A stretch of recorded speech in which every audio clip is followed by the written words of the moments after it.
introduction. So hi, I'm Donny. Here we are in beautiful, sunny Boulder, Colorado, where overall life is amazing. Sure, there's high unemployment and a terrible housing market, but we're going to look back at this time and say, wow, things were really amazing. Picture the Great Depression. People had no money, there was high unemployment, and things were very cheap. Seeing pictures or hearing stories about the Great Depression, it's going to seem like a party compared to the coming financial collapse.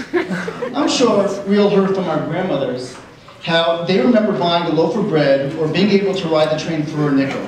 We all know that what we're paying for food and gas these days, and things don't seem to be getting any cheaper. This is called inflation. I believe that we're heading towards a period of extreme inflation called hyperinflation, which means that a loaf of bread will cost anywhere from $50 to what it currently is in Zimbabwe, 50 billion Zim dollars. So, how did we get into this mess? I don't want to depress you, and I only have 5 minutes, so let's keep it simple. The money supply really started to take off in 1971, after Nixon took us off the gold standard, and our money became backed by the faith and credit of our government. More recently, we had the tech bubble pop and 9/11.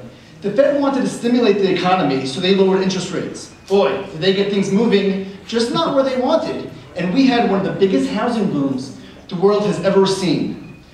The overconsumption was tremendous. Eventually, the housing bubble popped, and banks started to collapse. Hey, that's okay. Nothing goes straight up. It's all part of an economic cycle.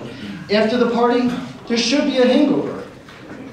That wasn't the vision of our government or corporate leaders. It sounded better, let's bail everyone out and pump trillions of dollars into mortgage companies that are doomed to fail and the banks that were the cause of this mess. In addition, the Fed is once again lowering interest rates to historic levels in order to pick things up. Didn't they learn their lesson in 2004 that there are negative side effects to too much stimulus, such as the housing bubble? As if that's not enough, the Fed is printing dollars like monopoly money. And now they are the largest buyer of US bonds. No, it's not China. The Federal Reserve is buying our own debt. It's amazing. Our government says that the solution to too much debt and overconsumption is more debt and overconsumption. You can't throw paper on it. Listen guys, I'm not trying to be a downer. Don't worry, I have answers. The first investment is gold and silver. We see in the Torah that Avram bought the cave to bury his wife for 400 silver coins. The temple was loaded with it. Gold has been valuable for thousands of years and seems to be stronger now than ever. It's a commodity, a tangible object that you can hold. When the dollar, euro, and all other fiat currencies, which means a currency backed by the faith and credit of a government, which doesn't really mean anything, when they all collapse, gold will surely shine. The next investment is canned or bags of food with a long shelf life. You can't eat gold, but you can trade it for a bag of rice or cans of tuna or beans. Just to explain, these things will be around.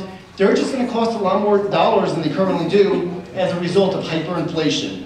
Chickens and goats, they make great pets. You get eggs and milk, and they taste really good if you need to eat them. We're going to have plenty of showcase here in Boulder.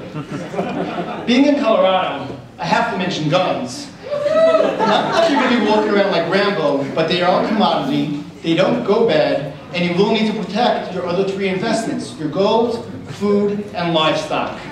It's no coincidence that we're seeing extreme global chaos, from hurricanes and tsunamis to tornadoes, revolts, and financial meltdowns. No matter where you are or where you're going, the world around us is changing very quickly. I feel like life will be about communities and living off the land and supporting each other. Our priorities won't be our next vacation or that flat screen TV. It will be about goodness and helping out family and friends. Don't worry guys, things will get better again. No, not like we have it now. I'm talking really beautiful. We are the generation that's called the Akabei Mashiach. We're on the heels of the Messiah. The Mayan calendar end date of 12/21/12 is quickly approaching, and we're about to enter a new phase of enlightenment. Think about your current investments. Where are your savings? Are you prepared for an economic meltdown? I really enjoy talking about this stuff, so feel free to get in touch with me for some more positive information.